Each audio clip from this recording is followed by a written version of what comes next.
Times. और अब हम देखते हैं खबरों को विस्तार से। और सबसे पहले हम बात करने वाले हैं गुजरात चुनाव को लेकर के कि गुजरात चुनाव में प्रचार आखिरी दौर में पहुंच गया है, लेकिन नेताओं के बोल बिगड़ रहे हैं। प्रधानमंत्री के खिलाफ भी आपत्तिजनक टिप्पणी हो रही है। तो अंतिम चरण में पहुंचा गुजरात में चुनाव प्रचार। पहले चरण के लिए प्रचार का आज आखिरी दिन 5 बजे शाम में आज प्रचार पहले चरण के लिए समाप्त हो जाएगा। पहले चरण की बात करें तो 89 सीटें हैं। 1 दिसंबर को मतदान होगा और 788 उम्मीदवारों के भाग्य का फैसला होना है पहले चरण में। तो इसके लिए सभी राजनीतिक दलों ने पूरी ताकत झोंक दी है वहां के प्रचार में और दिग्गज नेताओं की रैलियां और रोड शो जारी हैं। इसी क्रम में केंद्रीय गृह एवं सहकारिता मंत्री अमित शाह की आज दाहोद, खेड़ा और अहमदाबाद में रैलियां हैं। और साथ ही भारतीय जनता पार्टी के राष्ट्रीय अध्यक्ष जेपी नड्डा का भी 3 चुनावी रैलियों को संबोधित करने का कार्यक्रम है। और भारतीय जनता पार्टी की ओर से उत्तर प्रदेश के मुख्यमंत्री योगी आदित्यनाथ के भी आज गुजरात में धुआंधार 4 रैलियां हैं। और आम आदमी पार्टी की तरफ से अगर बात करें तो पंजाब के मुख्यमंत्री भगवंत मान गुजरात चुनाव के प्रचार में 6 रोड शो करने वाले हैं। तो गुजरात चुनाव प्रचार के दौरान हालांकि इस दौरान कई नेताओं के बोल बिगड़ गए हैं, अभद्र शब्दों का भी इस्तेमाल हो रहा है और इसी सिलसिले में प्रधानमंत्री को भी नहीं बख्शा गया। प्रधानमंत्री नरेंद्र मोदी के लिए भी कई विपक्षी नेताओं द्वारा अभद्र शब्दों का जो इस्तेमाल का सिलसिला है वो जारी है। और इसी क्रम में कांग्रेस के नए अध्यक्ष मल्लिकार्जुन खड़गे ने भी प्रधानमंत्री मोदी के लिए आपत्तिजनक शब्दों का इस्तेमाल किया। और इसी आधार पर बीजेपी ने कांग्रेस अध्यक्ष मल्लिकार्जुन खड़गे के शब्दों पर आपत्ति जताते हुए हमला बोला है। हम सुनवाएंगे आपको क्या बोला है बीजेपी ने। तो सवाल यह उठ रहा है कि क्यों नेताओं के बिगड़ते हैं बोल, क्यों नहीं होती असली मुद्दों पर बात? क्या असली मुद्दों की कमी पड़ जाती है या बात नहीं करना चाहते? आखिरकार बार बार प्रधानमंत्री नरेंद्र मोदी के लिए आपत्तिजनक शब्दों का इस्तेमाल क्यों होता है, यह सवाल उठता है। तो जो हमने बताया था कि कांग्रेस के जो नए अध्यक्ष मल्लिकार्जुन खड़गे उन्होंने आपत्तिजनक बयान दिया था, तो उस पर बीजेपी ने क्या पलटवार किया है संबित पात्रा प्रवक्ता भारतीय जनता पार्टी के, आइए सुनते हैं। जिस प्रकार का बयान, जिस प्रकार का वक्तव्य कांग्रेस के अध्यक्ष खड़गे साहब ने माननीय प्रधानमंत्री श्री नरेंद्र मोदी जी के लिए दिया है, उन्होंने माननीय प्रधानमंत्री श्री नरेंद्र मोदी जी को रावण कहा है। और मुझे लगता है इससे बड़ी धृष्टता भाषा का प्रयोग यह निंदनीय है और कहीं ना कहीं यह कांग्रेस की मानसिकता को दर्शाता है।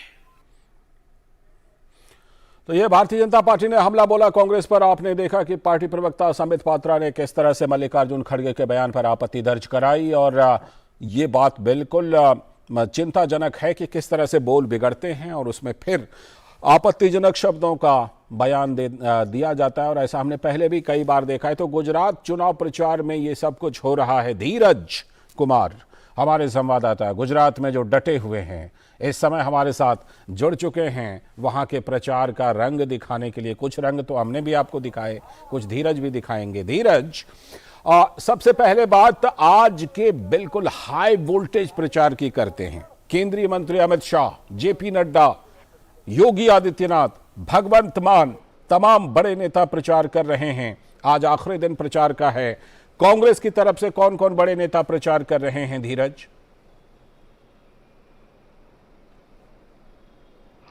बिल्कुल आपने सही कहा। पहले चरण का जो मतदान होना है 1 तारीख को, उसके लिए आज आखिरी दिन है और आखिरी दिन में सभी राजनीतिक पार्टियां अपनी ताकत झोंकने में जुटी हुई है, क्योंकि 1 तारीख को जनता को मतदान करने के लिए जाना है। और मैं आपको बता दूं कि 19 जिले के जो लगभग 788 उम्मीदवार जो हैं वो मैदान में हैं। उन 788 उम्मीदवारों के लिए आज का जो प्रचार का जो सिलसिला है उनके लिए थम जाएगा और फिर 1 तारीख को जनता तय करेगी कि वह किस प्रत्याशी को चुनती है। इस सिलसिले में जैसा कि आपने बताया कि आज केंद्रीय गृह मंत्री का भी कार्यक्रम दाहोद जिले में है। दाहोद जिला वो आदिवासियों का बेल्ट माना जाता है और हाल के समय में जिस तरीके से आदिवासियों का रुझान भाजपा की तरफ मुड़ा है, यह भी देखने लायक स्थिति होगी कि आज के जो गृह मंत्री का जो दौरा है उस दौरे का क्या असर होगा। उसके बाद आज केंद्रीय भाजपा के जो अध्यक्ष हैं, भाजपा अध्यक्ष जेपी नड्डा का भी भावनगर में कार्यक्रम है, वो भी रैलियों को संबोधित करेंगे। स्मृति ईरानी आज गांधीधाम में है, वो भी सभाओं को संबोधित करेंगे। तो कुल मिलाकर ये कहा जा सकता है कि भाजपा का प्रचार अभियान काफी तेज है। कल भी हमने प्रधानमंत्री की 4 रैली देखी और आगे भी दूसरे चरण के लिए जो रैलियों का जो कार्यक्रम है वो भी सामने है। दूसरी तरफ कांग्रेस की तरफ से मल्लिकार्जुन खड़गे चुनावी अंतिम समय में चुनावी मैदान में आए हैं। यही कांग्रेस की स्थिति रही है कि जो उनके जो बड़े नेता हैं, जिनको कहा जा सकता है कि वो चुनावी मैदान में नहीं आए, अंतिम चरण में मल्लिकार्जुन खड़गे और अशोक गहलोत मैदान में आए। इसके पहले स्थानीय नेताओं के द्वारा ही कांग्रेस में अलग अलग क्षेत्रों में जहां में जाके देखा, स्थानीय नेता ही चुनाव प्रचार में रहे या नुक्कड़ सभाएं, छोटी छोटी नुक्कड़ सभाएं हुई। या अंतिम चरण के में यह भी कहा जा सकता है कि जो कांग्रेस के जो कुछ कार्यालय तक नहीं खुल पाए, वैसा भी हमने देखा कि 2 दिन पहले तक उनके कार्यालय भी खुल रहे थे। कांग्रेस की स्थिति ये रही कि उनके बड़े नेता ही इस चुनावी समर से नदारद रहे। और जहां तक आपने आम आदमी पार्टी की बात की, तो आम आदमी पार्टी के जो परसों हमने देखा कि अरविंद केजरीवाल की जो रोड सभा को हमने देखा। फिर भगवंत मान कई दिनों से गुजरात में जुटे हुए हैं और आज भाजपा की तरफ से उत्तर प्रदेश के मुख्यमंत्री जो योगी जी का भी कार्यक्रम है और वो भी धुआंधार रैलियों के जरिए यहाँ की जनता को संबोधित करेंगे। ठीक है, लौटता हूं आपके पास। जो पहले चरण का जो मतदान का जो कार्यक्रम है, उस मतदान में शैलेंद्र मिश्र भी हमारे साथ वहां से जुड़े हुए हैं। शैलेंद्र, जिस तरह से कि भारतीय जनता पार्टी ने अभी प्रेस कॉन्फ्रेंस करके खड़गे के बयान, मल्लिकार्जुन खड़गे के बयान को लेकर के आपत्ति जताई है, शैलेंद्र ऐसा लगता है क्या कि कहीं ना कहीं इस तरह के बयान देने से कांग्रेस पार्टी को ही नुकसान होगा और भारतीय जनता पार्टी को ये जो स्लॉग ओवर है, प्रचार का जो स्लॉग ओवर है, उसमें एक मुद्दा थमाने का काम खड़गे जैसे नेता कैसे कर सकते हैं जो इतने सीजन्ड पॉलिटिशियन है? शैलेंद्र। लालचंद्र, निश्चित तौर पर इतिहास तो यही बताता है। पिछले विधानसभा चुनाव को देखें, लोकसभा चुनाव को देखें और उसके पहले के विधानसभा चुनाव को देखें, जब सोनिया गांधी ने, जो उस वक्त कांग्रेस की अध्यक्षा थी, मौत का सौदागर शब्द का इस्तेमाल किया था प्रधानमंत्री नरेंद्र मोदी के लिए और कैसे चुनाव पलट गया था, कहा गया उस बयान के बाद। उसके बाद हमने देखा कि पिछले चुनाव में जिस तरह से नीच कहा गया, जिस तरह से प्रधानमंत्री नरेंद्र मोदी के लिए अशोभनीय शब्दों का इस्तेमाल किया गया, बीजेपी ने जनता के बीच उसे रखा कि देखिए गुजरात के बेटे को किस तरह के शब्दों के इस्तेमाल किया जा रहा है। और इस चुनाव के शुरुआत में मधुसूदन मिस्त्री, जो कांग्रेस के वरिष्ठ नेता हैं, उन्होंने औकात शब्द का प्रयोग किया प्रधानमंत्री नरेंद्र मोदी के लिए। और उसके बाद हमने देखा कि बीजेपी की तरफ से ये कहा गया और कि किस तरह से गलत शब्दावली का प्रयोग कांग्रेस के नेता कर रहे हैं। प्रधानमंत्री नरेंद्र मोदी ने भी इशारों में ये कहा कि एक चुनावी जनसभा में कि किस तरह से कांग्रेस के नेता गलत शब्दावलियों का प्रयोग कर रहे हैं। तो निश्चित तौर पर इतिहास यही रहा है। और कल जिस तरह से कांग्रेस के राष्ट्रीय अध्यक्ष जो नए नवनिर्वाचित हुए हैं, मल्लिकार्जुन खड़गे, जो एक ऐसे पॉलिटिशियन माने जाते हैं एक तरह से जो इस तरह के बयानों के लिए नहीं जाने जाते, उन्होंने भी जब इस तरह के बयान दिया और आपने देखा भी कि कितना वो उस पर बीजेपी ने कड़ी प्रतिक्रिया जताई है। तो हम ये कह सकते हैं कि बीजेपी के लिए एक तरह से ये एक उसको जनता के सामने रखने का मौका मिला है। गुजरात के बेटे और जिन्होंने देश का नाम दुनिया में रोशन किया है, विश्व के सबसे लोकप्रिय नेता हैं वो, और ऐसे प्रधानमंत्री नरेंद्र मोदी के खिलाफ इस तरह के शब्दों का इस्तेमाल कांग्रेस के नेता कर रहे हैं। गुजरात की जनता के सामने ये बात बीजेपी जोर शोर से रख रही है। तो निश्चित तौर पर इसका फायदा ही बीजेपी को मिलता है। ठीक है, लौटता हूं आपके पास। धीरज, आपने प्रचार के कई रंग वहां पर देखे हैं धीरज, और गुजरात चुनाव में इस बार प्रचार में क्या कुछ आपको दिलचस्प सा दिखा है? क्योंकि आज तो देखिए पहले चरण का आज बिल्कुल आखिरी दौर है, 5 बजे प्रचार थम जाएगा। कुछ दिलचस्प रंग गुजरात में आपने देखा इस प्रचार के दौरान? जी, आपने बिल्कुल सही सवाल पूछा है। जबकि मैं गुजरात दौरे पे आया तो मेरे मन में ये कई सवाल थे और उसमें सबसे बड़ा सवाल यही था कि 27 साल का शासन गुजरात में बीजेपी का है और जनता के दिल में कुछ न कुछ तो नकारात्मक जरूर होगा, कुछ न कुछ तो एंटी इनकम्बेंसी जरूर होगी। लेकिन जबकि यहाँ मैं घूमा और यहाँ के जो राजनीतिक की चाल देखा, जो अलग अलग जो सियासी दलों ने जो जिस राजनीति की बात की, जिसमें शुचिता की बात की, सरोकार की बात की, लेकिन जो विपक्षी पार्टियां, मैं अभी भी कह सकता हूं कि विपक्षी पार्टियां सरोकार के जो मुद्दे हैं उन सरोकार के मुद्दे को उठाने में अभी तक हमें नाकामयाब दिखी है। क्योंकि अगर हम इस क्षेत्र की बात करें, सौराष्ट्र कच्छ और दक्षिण गुजरात की बात करें, तो दक्षिण गुजरात में विपक्षी पार्टियों ने पानी का मुद्दा नहीं उठाया, जबकि इस क्षेत्र के लिए पानी सबसे बड़ी समस्या है।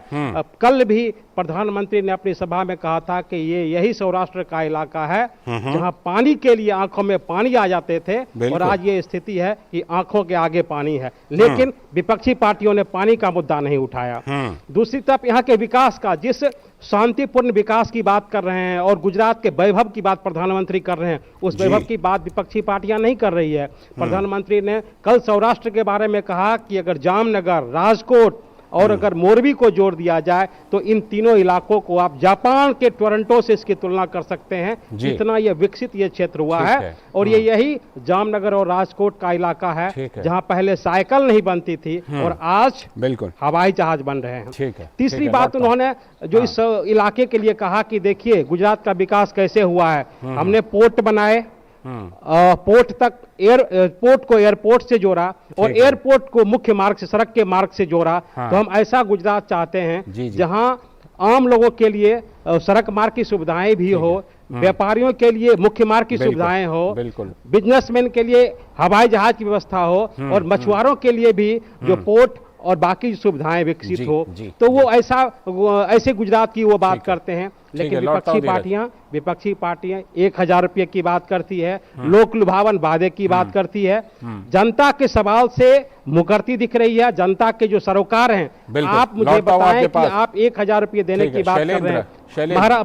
पंजाब में आपने 1000 रुपये दिया नहीं, आप महिलाओं की बात कर रहे हैं। लेकिन गुजरात में अगर आप आकर कह रहे हैं कि हम 1000 रुपये देंगे, तो लगता है कि कहीं न कहीं ये जो आपके वादे हैं, ये वादे ढकोसले हैं। दूसरी तरफ आप जिस पैसे को देने की बात कर रहे हैं, आपके पास शैलेंद्र के पास अभी जाना है। शैलेंद्र, ये बताइए कि जिस तरह से कि ये प्रचार चल रहा है, भारतीय जनता पार्टी की तरफ से हमने देखा, आज भी हम देख रहे हैं कि बड़े बड़े नेता प्रचार में कूदे हैं। ये बताइए कि कहीं ना कहीं ऐसा लगता है कि जो आम आदमी पार्टी है उन्होंने भी अपना पूरा जोर लगाया, लेकिन क्या कांग्रेस पार्टी की तरफ से आपको लगता है कि पूरा जोर लगाया गया? क्योंकि देखिए, राहुल गांधी भारत जोड़ो यात्रा छोड़कर आए तो सही, लेकिन सिर्फ 2 सभाएं की उन्होंने, और कांग्रेस की तरफ से और जो बड़े नेता हैं वो थोड़े कम प्रचार में उतरते हुए दिखे हैं क्या शैलेंद्र? देखिए, इसमें कहीं कोई संदेह नहीं लालचंद्र कि अगर पिछले विधानसभा चुनाव से हम गुजरात में ही तुलना कर ले, तो जिस तरह से एक धुआंधार प्रचार कांग्रेस पार्टी की तरफ से हुआ था, वो इस बार के विधानसभा चुनाव में नहीं देखने को मिला। कांग्रेस के जो सबसे बड़े नेता है, कांग्रेस के जो प्रमुख नेता है, वो उतना गुजरात नहीं आए चुनाव प्रचार के लिए। मल्लिकार्जुन खड़गे जब आधा चुनाव एक तरह से कहें प्रचार बीत जाता है, तब आते हैं, प्रेस कॉन्फ्रेंस कर 2 चुनावी जनसभा को संबोधित करते हैं। राहुल गांधी ने सूरत और राजकोट में सिर्फ अभी तक 2 जनसभाएं की हैं।